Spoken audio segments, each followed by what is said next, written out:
tardes, compañeros de clase y profesora Claudia Lucía. Nuestro equipo está conformado por Diego Selassie Nabor Valadez, Ana Victoria Hernández, Cassandra Janet Solís Gutiérrez y Yunia Camila López Flores. Ahora les presentamos el tema Esplendores de Oropel. Y en este tema hablaremos sobre el ámbito rural y urbano, el descontento social y UCA, la Revolución Mexicana y Pancho Villa. El ámbito rural y urbano. Durante el Porfiriato la vida de los mexicanos comenzó a transformarse. Se introdujeron nuevas tecnologías, se impulsaron las concesiones nacionales para la construcción de las vías ferroviarias y de plantas generadoras de electricidad, y la mayoría de las actividades económicas experimentó un crecimiento. En el Porfiriato esta modernización fue desigual, pues un alto porcentaje de los mexicanos continuó habitando en pequeñas localidades a lo largo y ancho del territorio nacional. México contaba con 15 millones de habitantes, 11 de los cuales radicaban en el campo. Los tipos de trabajadores agrarios como acasillados, temporales, arrendatarios y medieros fueron los que hubo durante el Porfiriato. La propiedad comunal pertenecía a un grupo de personas o a una comunidad. Dicho sistema se remonta a la época prehispánica y estuvo presente durante el periodo colonial.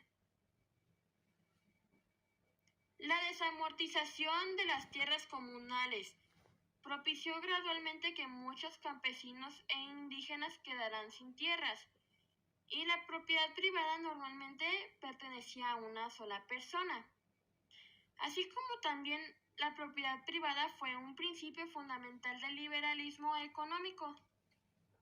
La protección de la propiedad privada y la disolución de las tierras comunales de los pueblos indígenas propició desde la época de Reforma el fenómeno del latifundismo, el cual se incrementó desmesuradamente en los tiempos del Porfiriato.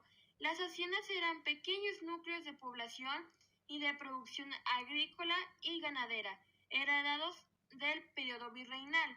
Los latifundios eran grandes extensiones de tierra dedicadas en su mayoría a la producción agrícola y ganadera. Sin embargo, entre haciendistas y latifundistas ubicados en la cima del orden social en el campo y campesinos e indígenas que conformaban el grueso de la población rural, surgió una pequeña clase media, principalmente en el norte del país. Si bien la vida en México continuaba siendo rural durante el Porfiriato, en este periodo las ciudades comenzaron a modernizarse y a albergar una mayor cantidad de gente. Ciudades como Guadalajara, Puebla, Monterrey y Ciudad de México no solo aumentó su tamaño y la cantidad de gente que albergaban, sino que también empezó a modernizarse. Sin embargo, uno de los cambios más repentinos en las ciudades durante el Porfiriato fue la paulativa sustitución de los antiguos talleres de arte que fabricaban artículos de forma tradicional por las fábricas grandes establecidas con equipos, maquinarias y herramientas modernas. Así como en el campo, latifundistas y campistas se representaban el territorio constatado que había entre ricos y pobres. En las ciudades también había una marca brecha social. En este caso, entre los padrinos o dueños de las fábricas y los obreros que intercambiaban su esfuerzo de trabajo por un salario. En la ciudad se desarrollaba también una pequeña clase media ubicada entre los dueños de las fábricas y los obreros. El estilo de vida de campistas y obreros era muy diferente. Mientras los primeros vivían en el campo y se dedicaban al cultivo de diversos productos agrícolas, los segundos habitaban en la ciudad y aportaban su mano de obra a las principales industrias del país. Sin embargo, a pesar de estas grandes diferencias, los campos y los obreros constituían la base poblacional con su mano de obra. La gente de los estados populares no siempre tenía el tiempo suficiente para dedicarse a pasatiempos o actividades recreativas. La élite porfisional era una minoría muy selectiva que se concentraba en la cima de la pirámide social. A ellas pertenecían los potentes diferentes ramos de la economía. Durante el Porfiriato, la mayoría de la población mexicana continuaba viviendo en el campo y sustituyendo gracias a la agricultura. Sin embargo, muchos campesinos e indígenas sin tierras abandonaron sus hogares para establecerse en la ciudad y obtener trabajos como obreros en la fábrica. Los campesinos y los obreros aportaban su mano de obra a las haciendas y a las industrias a cambio del sueldo miserable. El descontento social. Este descontento social surgió durante el gobierno de Porfirio Díaz, ya que muchas personas o una parte de la población no estaban de acuerdo con sus políticas. Personas como opositores políticos, comunidades indígenas, periodistas, así como campesinos y obreros, salieron a alzar su voz, ya que estas políticas no les beneficiaban. Pero estas fueron perseguidas y reprimidas por la fuerza del Estado y amenazadas. Durante la última década del Porfiriato, los grandes movimientos obreros alteraron el frágil equilibrio del régimen. El socialismo es considerado un sistema de organización política, social y económica, mientras que el anarquismo postula una forma de organización caracterizada por la desaparición del Estado, pues se considera que toda autoridad o gobierno limita el desarrollo de la libertad individual.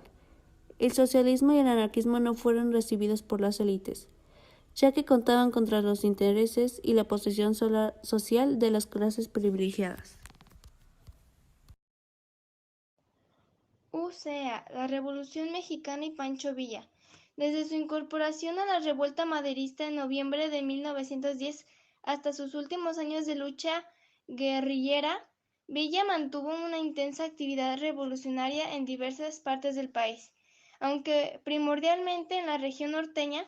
Sin embargo, fue durante 1913 y 1915 que logró construir y comandar a la poderosa División del Norte, una de las fuerzas militares más emblemáticas de la Revolución Mexicana y de la historia del país. A poco más de 100 años de aquellos sucesos, Villa continúa siendo una figura vigente en el México contemporáneo. Sería durante la lucha revolucionaria contra Victoriano Huerta cuando surgiría la División del Norte, nombre dado al numeroso y poderoso ejército que conformó Villa entre 1913 y 1915. Los demás bandos revolucionarios se reunieron en octubre y noviembre de 1914 en una convención revolucionaria celebrada en Aguascalientes. Sin embargo, durante las reuniones no se llegó a una solución y las diferencias se agudizaron. En un intento por mantener la unidad, los convencionistas nombraron presidente interno del país a Eulalio Gutiérrez.